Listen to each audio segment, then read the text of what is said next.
Greetings and welcome to Quick How To. Today we're going to be installing and using winrar, a Windows extraction program. So we're going to go to our Google Chrome, or whichever web browser you prefer. We're going to go to winrar and search that. So we're going to go to our winrar, it's right here, and then we're going to go to our downloads page. And for whichever machine you have, you're going to have to just install that version. So I have a 64-bit Windows version. So let me get the English right here. For you probably would either go for a 64 or a 32. So check the 64 first. If that doesn't work, then try the 30 or a 32.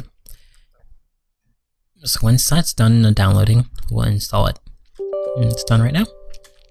We're gonna hit yes to allow it to install. And we're gonna be installing it to our program files. Install. And these just allow it to figure out what files it should be looking for or looking at. The default should be fine for your purposes.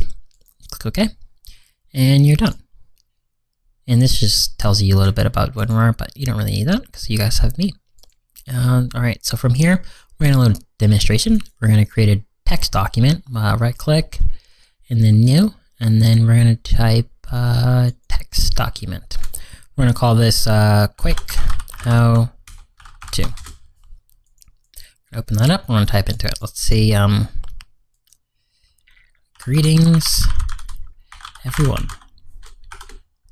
Alright, we're going to save that.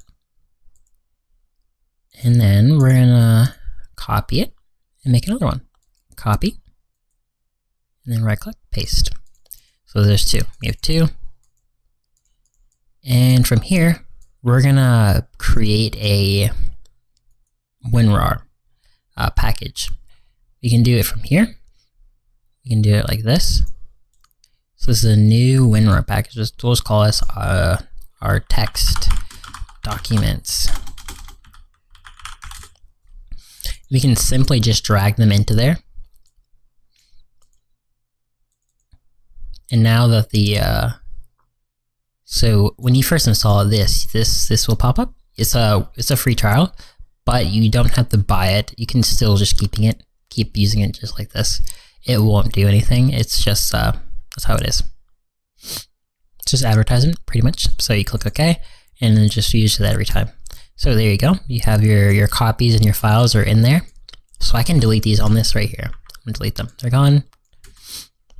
Now if I want to take them out, I can just drag them out if I want to. I can select multiple of them, drag them out. So too many that replace, and it is the same exact files.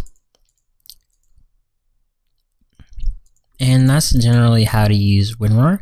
And whenever you get something that is RAR'd, you can extract all of it to the folder, or you can open it up. You can open it up, drag them out to where you need them, take them out, or you can place the package itself, this package, wherever you're using it. You can extract it here or to text documents. It'll create a folder. Extract to text documents, extract here. This will create them out here. And then you can do extract files, and then you can tell it where to extract them. So that's one way to create and use a our archive. Now to create one, you can just select a couple of these things here. So let's just select all three of these. Right click, and we can do add to archive. Now we can choose the compression to make it compress more. So let's try best. It'll take a little bit longer, but it'll create the smallest size, and I'll tell you what that means in a second here. Alright, so we'll click OK. It's done. So before, this is one of the main reasons why you would want to use an archive application, is for reducing the size of your the files individually. So this is 19 bytes. This is also 19 bytes. This would be more. This would be double, pretty much. 38 bytes in total. So having all three of these in here, we should have 76 bytes in total. So you would think that this would be 76 bytes, but let's see. How big is this? This is 338 bytes. The reason why is because this has a lot more overhead on top of it.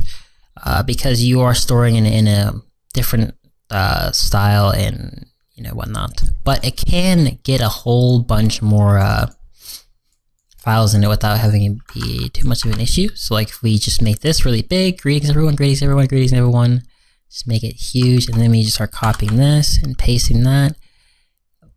And yeah, pretty much like that. We'll save that. Now that just became super big. Not super big, but bigger, right? Alright, so we can do the same thing. Now it should be, say, smaller. Right. Best. And we'll click OK. So this is 450 bytes.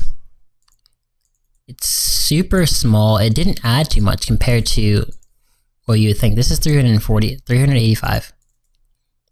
And this one is 200. So it does add a significant amount on top, but as you can see, it's growing smaller than how these are growing. So if I were to now copy this, paste it here, just paste it a couple more times.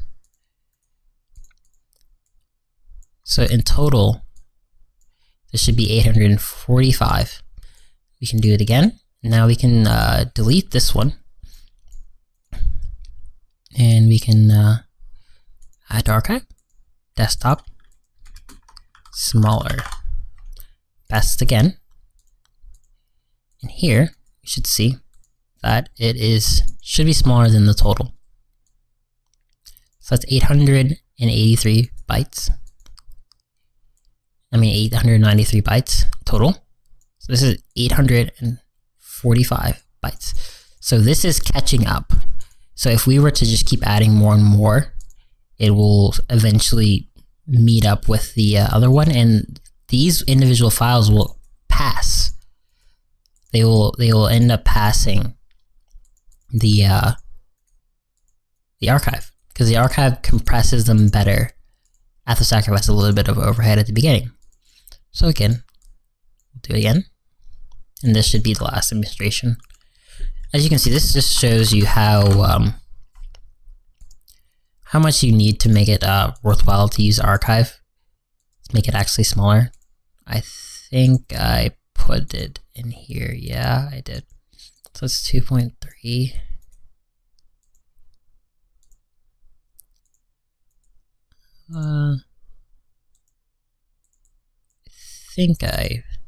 No, I didn't. So yeah, this is 2.3 kilobytes. The size of that desktop became significantly smaller. This is 2.8 megabytes. So this one beat it out, finally. So this one's better to use at this point. You saved all those files into a smaller section here. And that's pretty much how you use winrar. Alright, thank you guys for watching. If you guys want me to demonstrate anything else or create another video on another topic, leave a comment down below and leave a thumbs up. Thanks for watching.